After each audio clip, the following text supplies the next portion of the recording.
we back early? What's her name? Early. No, we're not. What's her name? Who was it that cornered you? What's her name? I'm just curious. Curious who you're visiting with there in the hallway. Deb. Okay. Any questions? Deb. Yeah. People listening may not know who the hell that is. 101X. Oh, okay. I got you now. Was petting her dog. Listen, what?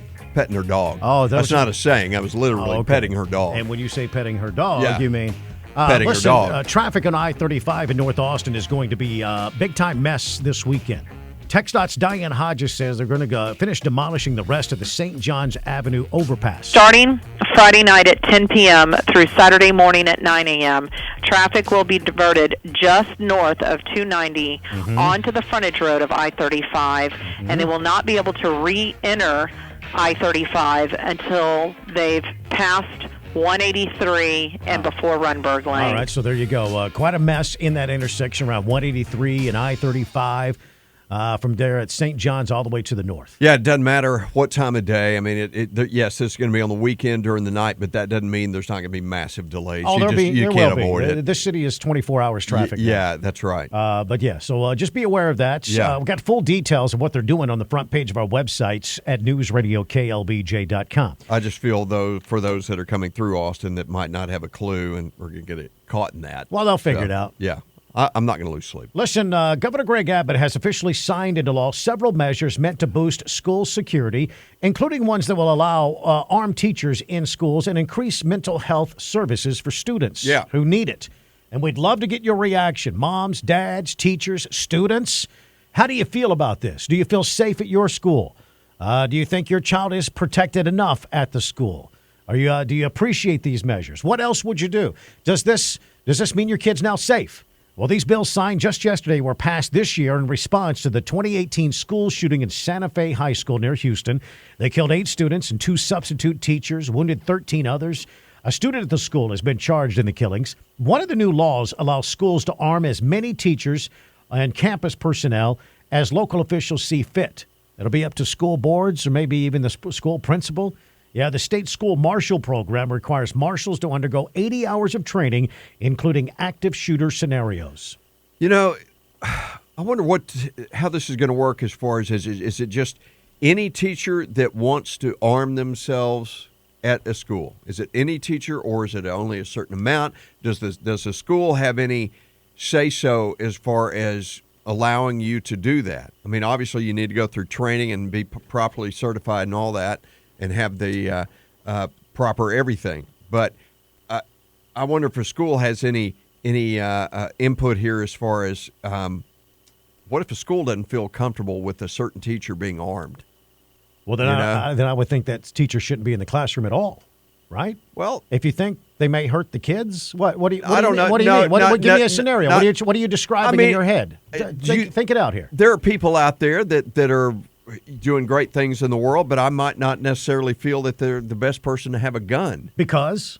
Maybe, I don't know. Maybe just don't seem quite level-headed enough. Mrs. Crabtree's a little jumpy and nervous. Maybe. Well, that kind of scenario. Well, I would assume she has incredible self-awareness and would be someone who just doesn't do this. Maybe that would I have a feeling the people that will step forward to want to do this, the teachers that want to, are probably those educators that have experience with a gun already. Yeah. Maybe they're a veteran. Maybe they're married to a police officer. Some way they have some kind of knowledge and experience with guns on some level. Right. And they'd want to. I mean, I could think of several people in my kids' schools that I would be okay with it. And I could think of others, like you were saying, that they probably wouldn't want to. Well, maybe those that I'm questioning, is that the right person to have a gun? Maybe, as you say, those people probably aren't going to come forward and want one anyway. Yeah, they're gonna be a little too nervous. And wouldn't. Those people probably wouldn't have a gun in the first place in their private life, right? Right. So I don't have any problem with this whatsoever, just as long as they are properly trained. You and I went through a situational awareness and an active shooter training situation a couple of years ago, which I thought was quite eye-opening. You find out things about yourself you didn't know, how you would react in potentially in that kind of situation. Pretty shocking. I cried. I got emotionally. Yeah. I got teary-eyed. It was intense. It was very intense. And what I discovered about myself, we'll have police shootings, for example, and we'll question, why did they shoot so many bullets? Why did they empty the chamber? Well, you find in that situation even though we know it's still simulated and we're not going to die, but you still get the adrenaline going. Fear. You just empty until you feel you have ended the threat. Yeah, it can happen so that way. And it's like, and everybody has a different reaction. every time I emptied the chamber every single time. Well, you did that for fun, though. That was just fun. Well, that was fun. What was the name of that company we did that with? I can't even think of it. Atlas Defense. I think they still do that kind of thing. They had this Mylar screen. It looked like it was real life scenario. It was kind of like a horseshoe with the Mylar screen at one end, so it looked like you had a bad guy coming at you. Yes, that's what it looks like. It looks very, very real. And boy, howdy, you find you have adrenaline coming from places you had no idea. Absolutely. Guns in America. Marie in Southwest Austin, what do you think? Well, I just had a question about the arming the teacher situation. And maybe you all know, I have never heard it addressed on the liability questions. For example, what if a teacher who has, license and properly trained in an active shooting situation accidentally shoots an unarmed and innocent student? And the reverse happens. What if a police officer or a resource officer responding to an active shooting situation accidentally shoots the teacher, thinking the teacher is the one who's doing the shooting?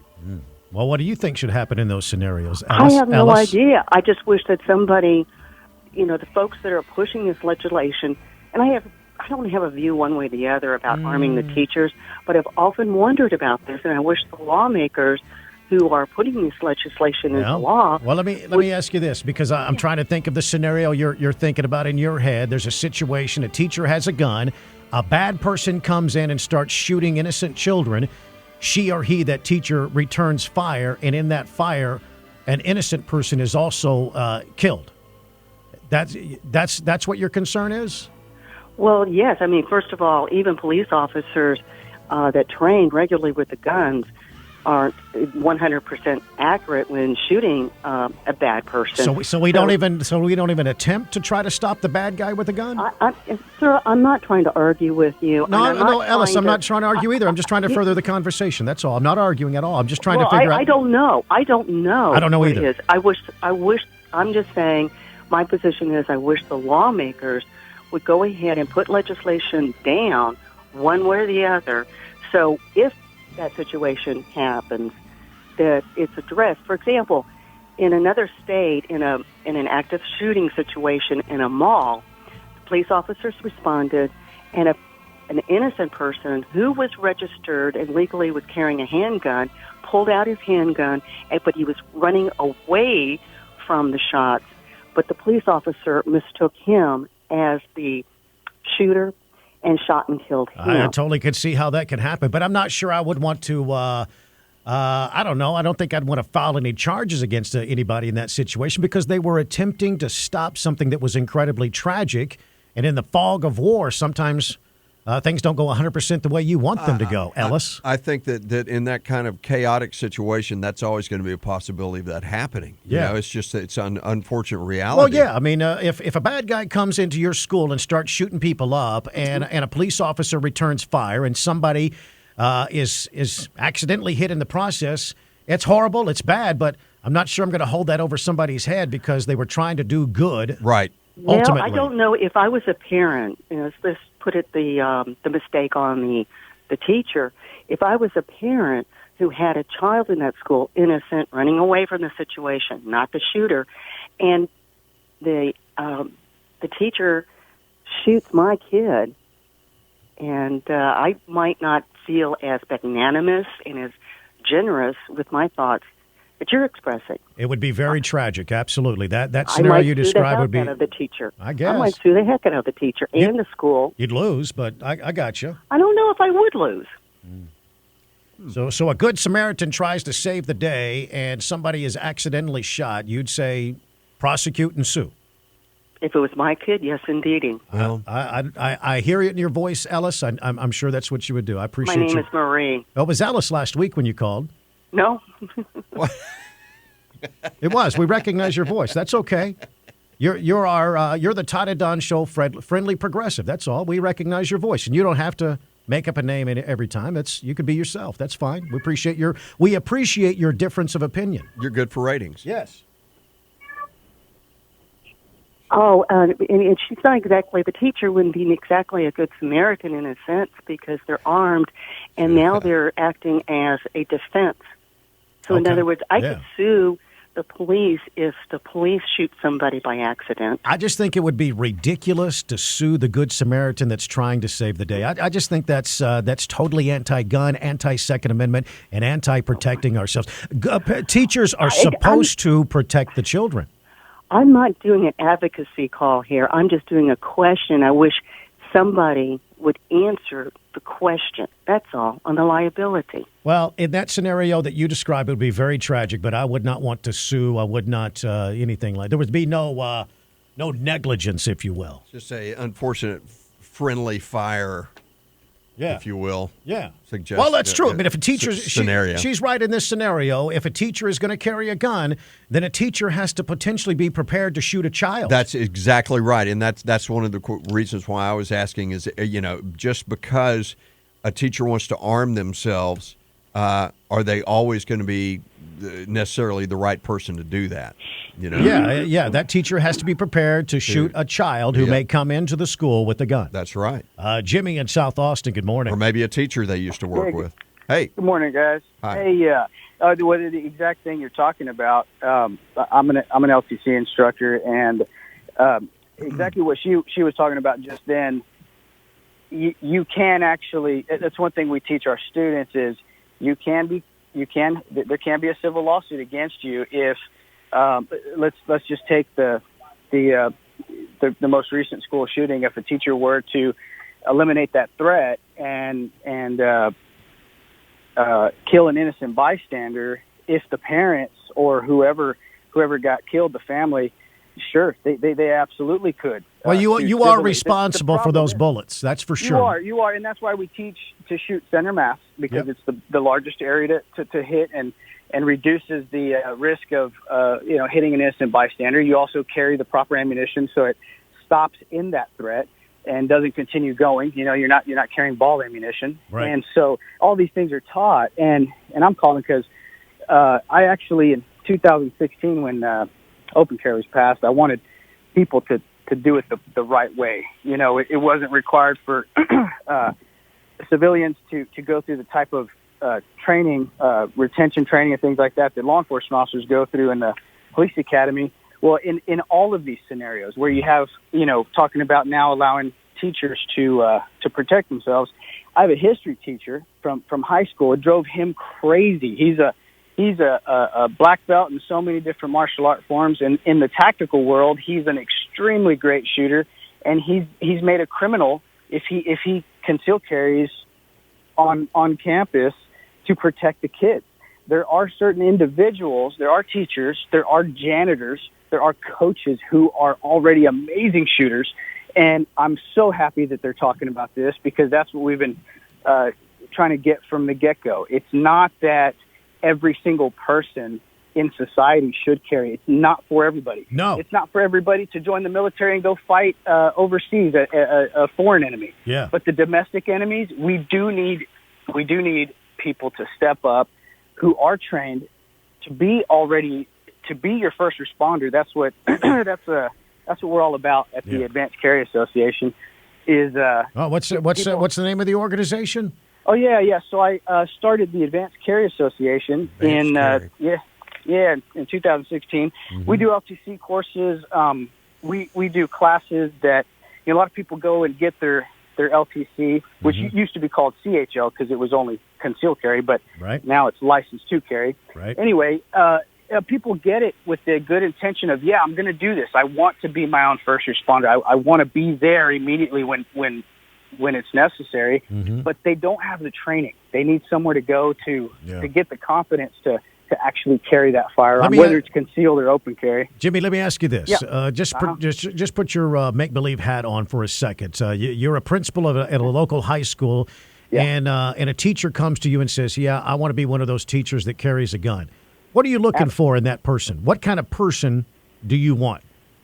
Well, I want somebody who, first off, is going to have, even if they have zero ability, have never shot a firearm in their life, that they be the type of person that does have the bravery and the courage to step forward to be trained and that's where you have to start. The thing about the firearm is that it levels the playing field. I've taken people, I've taken wives, I've taken rape victims, I've taken people who are like, I'm not going to put up with this anymore. I'm never going to let this happen in my life again. And in a month of training, I changed their life. And now they have the confidence to go to the grocery store by themselves, and protect their children. So it's really about the person who has the bravery and the courage, the mental fortitude to go towards the threat and actually stop it. And that's hard to know. Somebody who's never trained a day in their life, whether it be firearms or hand-to-hand, you don't know that until it happens. But let me tell you something. When you see innocent children, whether you're a hostile environment specialist or a school teacher, when you see innocent people being massacred, I would run that direction to go and save them. Yeah, That's the kind of person. We need people like that. Exactly. And that's why I started this association, because everybody who's willing to step forward to do that, I want to train you. Yeah. I want to make sure that you have the skill set to reduce the death toll, because it's only one piece of the puzzle. You'll never, ever, ever stop the death. A student could get up and just start massacring people, and however long it takes for law enforcement to get there is what we currently have. But if you have a teacher who can run there, right, and teachers should have radios all communicating with each other, communicating with the security camera that should be being monitored, right, and saying, hey, he's on aisle 3 or hallway D. He's in hallway D. Okay, let's move. Okay, I got Miss Escobar over here, and just communicating to get to the threat, and however long that takes, that's how many lives are either lost or saved. Yeah, Jimmy, I appreciate it. Jimmy, what's the name of the organization again, so people can find you?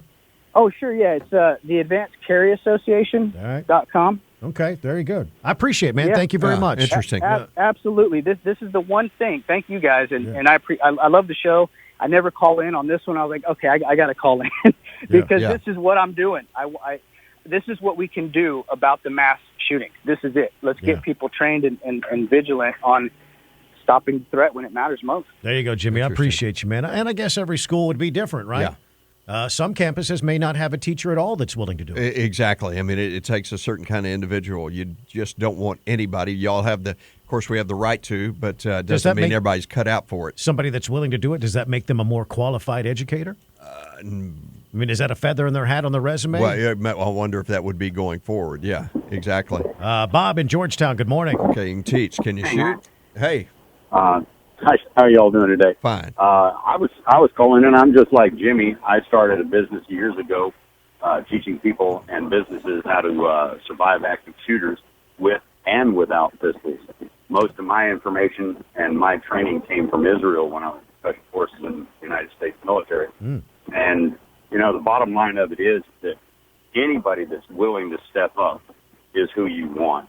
You don't have irresponsible teachers at school. You don't have that. I mean, you have people that are not probably as capable as another. Right. But when the first shot fires, your heartbeat goes from 60 beats a minute to 180 beats a minute. Mm-hmm. You're not going to be as accurate as if you are on the range. Yeah. And we teach people now it's more right to shelter in place than it is to try to get out of the building. And the reason for that is because they're looking for targets of opportunity and to get as many people in common areas as possible is what they're looking for. Sure.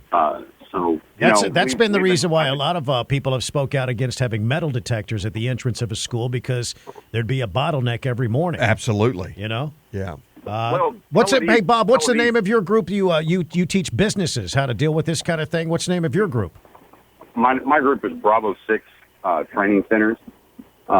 It's a designation that our team had in the military. And, the real thing is that we just want to inform people and get people to be really, really vigilant about what's going on. Yeah. The one biggest thing that Tel Aviv did that our schools aren't doing is we're not locking our schools down. We're building Taj Mahals for schools with glass walls, common areas. It's absolutely, it is ridiculous. We need to settle down on how we're building our schools and get. Well, listen, it wasn't too long ago. There's a new high school up in the Leander ISD, Tom Glenn High School. There was some talk when it first opened that, hey, we don't like this design because it's such a common area for the students. It creates these areas of shared space. Yeah. And there were some parents that expressed concerns. It's a very safe campus, by the way. It's a great school.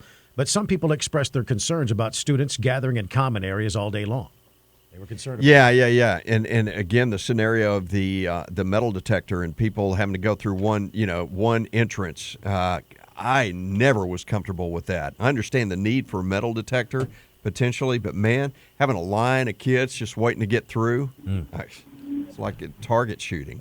Chris in Cedar Park, good morning. Hey, T&D. How you guys doing this morning? Fine, Good. thank What's you. going on? Happy Friday. Happy Friday. No, I just want to, I every time this debate comes up about the what ifs or these scenarios that don't make any sense to me. So if the school district has teachers that are packing heat, why wouldn't it let the local law enforcement know these teachers are our first line? Why not have them registered or some kind of so the police don't go up in there and shoot the teachers? Like, it doesn't make sense for the local law enforcement not to know who these people are. Well, I'm not sure that they won't know. I mean, the principal would know. Well, The school board would know. They should know, because why would you not let them know? You might that creates the people who should know are the people trying to do harm. They shouldn't know. I know. But the police force should know. But I'm trying to figure out how that would happen. If a police officer in the heat of the moment, when the fog of war, and you got a shooting going on, and our good men and women in law enforcement rush to that school, are they going to take the time to look at me? Oh, Miss Crabtree, you're in my database. You got a gun. Okay. Yeah. No, they're not. They're not going to know who any of these teachers are. I'm not sure. I'm not sure how they could do that. You do the paperwork beforehand. You let the law enforcement people know who these people are. Either you go out into the shooting range with them to support them, to have some kind of. You got to have something to make sure that Maybe a you list? future teachers. I'm not even sure how a list would. Do that. I'm not sure how a list would help you in the heat of the moment, of the fog of war, rushing to a school to stop a school shooter. Oh, I got my list here. All right, there's Miss Crabtree over there. She's got a gun. Meanwhile, Mr. Johnson doesn't. Okay, and the no, shooter's squeezing off another 100 rounds. Yeah, I don't know.